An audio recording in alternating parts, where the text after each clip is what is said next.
Perkenalkan saya Fajar Nugroho dari Universitas Pembangunan Nasional Andalan Jawa Timur. Nah, di sini saya ingin bertanya masalah ini, Pak, pengelolaan.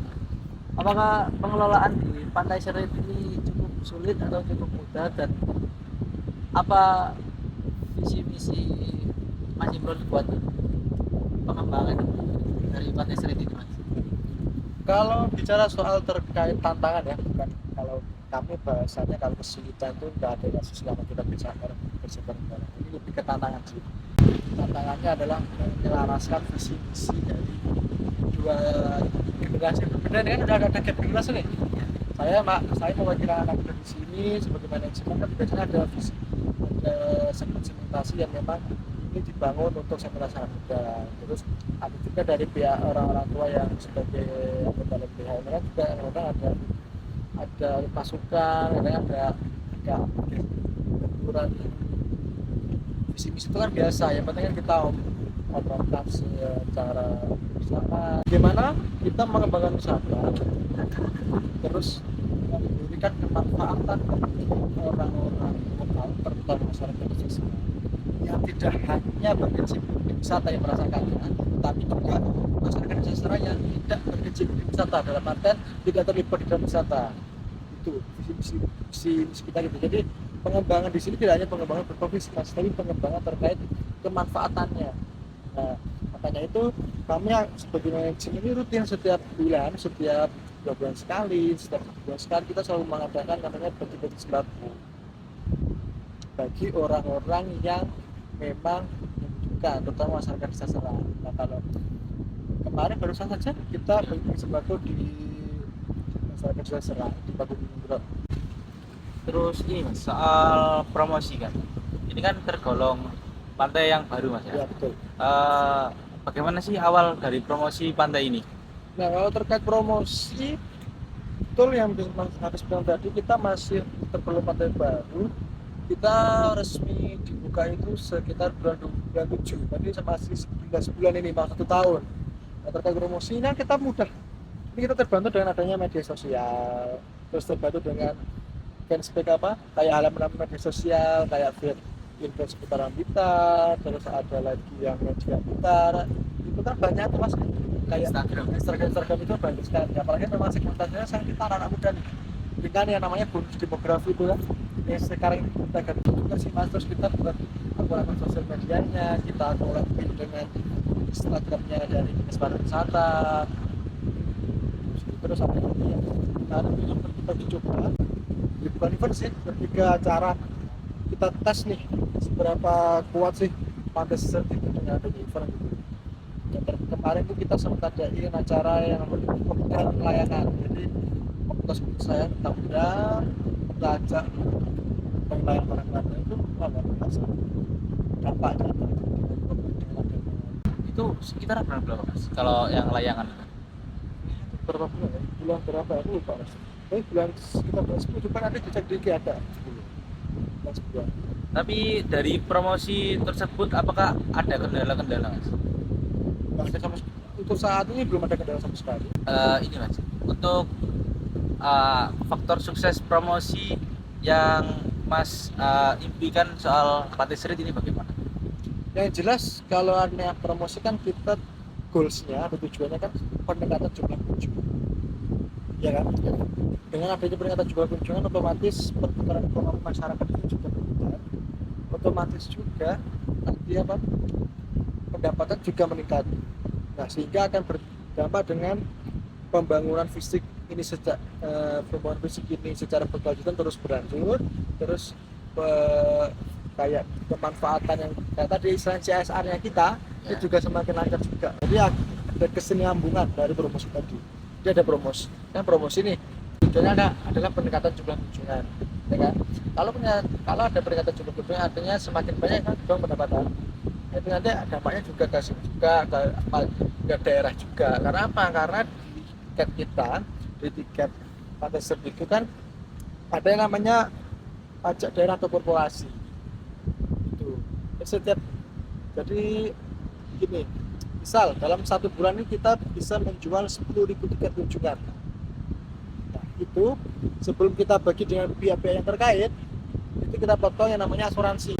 Setelah kita ambil asuransi, kita bulatkan 100%, kita potong 10% untuk pajak daerah atau korporasi. Pengelolaannya Pak, setiap tempat wisata pasti mengalami ketidakstabilan, Ya, itu betul. stagnan mau itu stagnan ataupun penurunan pengunjung. Iya betul. Nah, setelah terjadinya sukses promosi yang Mas Ibron yang katakan tadi itu, karena stagnan itu yang dipromosikan itu Masih kalau dilihat itu masih perlu banyak sekali service juga kan, mulai dari sarana, terus yang kedua itu terkait wahana. Ini ada depan kita akan ada wahana. Apakah konsepnya sama juga sama Serang kayak layang-layang kemarin? Eh, lebih ke arah, kalau Serang itu budaya, kita nanti akan mendorong ke arah sportnya, sport tourismnya. tourism. Jadi itu yang memang sudah digaungkan, cuma belum ada yang terlalu masif untuk menggerakkan juga kan. Jangan lupa follow Pantai Serena. Dan jangan lupa follow observasi penyu Segoro Lestari. Hai guys, balik lagi sama aku Bagaskara. Sekarang kita ada di Pantai Street dan kita akan tanya-tanya beberapa pengunjung. Salah satu aja pengunjung yang ada di sini. Jadi ini kakak sama ibunya pertama kali datang ke sini atau gimana? Iya, pertama kali. Pertama kali. Saya sih enggak pernah. Oh, ibunya sudah pernah. Kesan-kesannya datang ke sini tuh apa? First impressionnya kakak pertama kali melihat pantai itu apa? Bagus sih, dari ombaknya juga bagus, pemandangannya bagus. Cuma agak ini aja ya dari sininya. Kotor-kotoran kayaknya.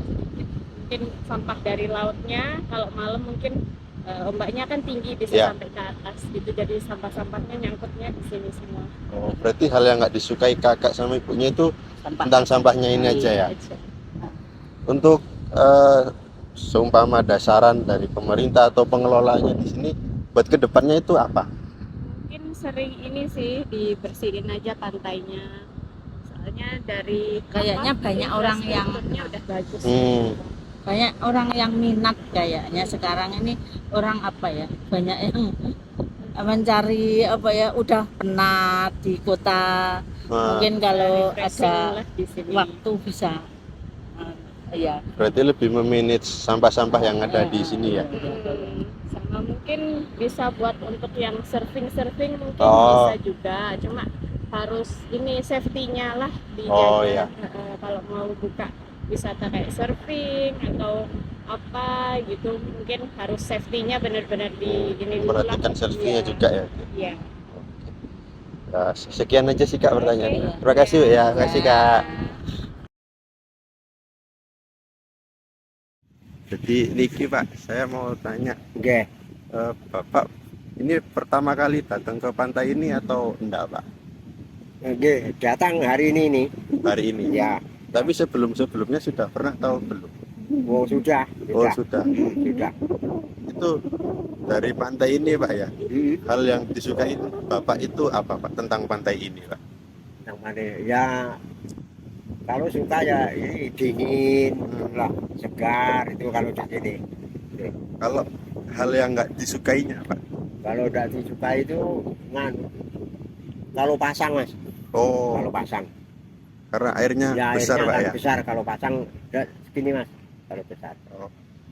Kalau ini Pak, kalau misal Bapak ada saran buat pemerintah atau pengelola sini itu apa Pak kira-kira Pak? Pengelola lah. Ya, sarannya buat pengelolanya. Oh, masalah itu saya tidak tahu mas. Oh, mungkin Mungkin lebih merhatikan ya. sekitar atau apa Pak mungkin. Iya lebih ya sekitar Oh, lokasi ini ya. kayak sampah-sampahnya juga Ya, gitu Pak. ya. Oh, gitu. Kebetulan di situ ada orang, ayo kita tanya.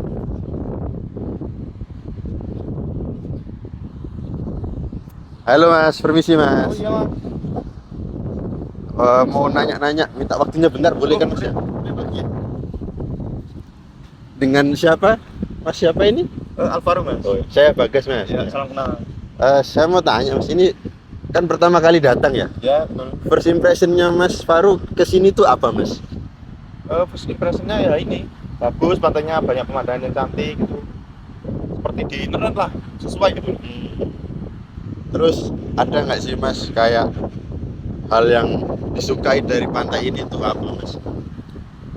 Yang pertama ya seperti tadi itu pemandangannya ini bagus, sesuai gitu. Ya pantainya juga indah, bersih gitu. Kalau hal yang nggak disukain ada nggak Mas kira-kira dari pantai ini menurut Mas Faru sendiri? Suka ini mungkin anginnya ya, tapi mungkin di pantai-pantai lain ya normal sih ya. Kalau buat Mas Alfa sendiri,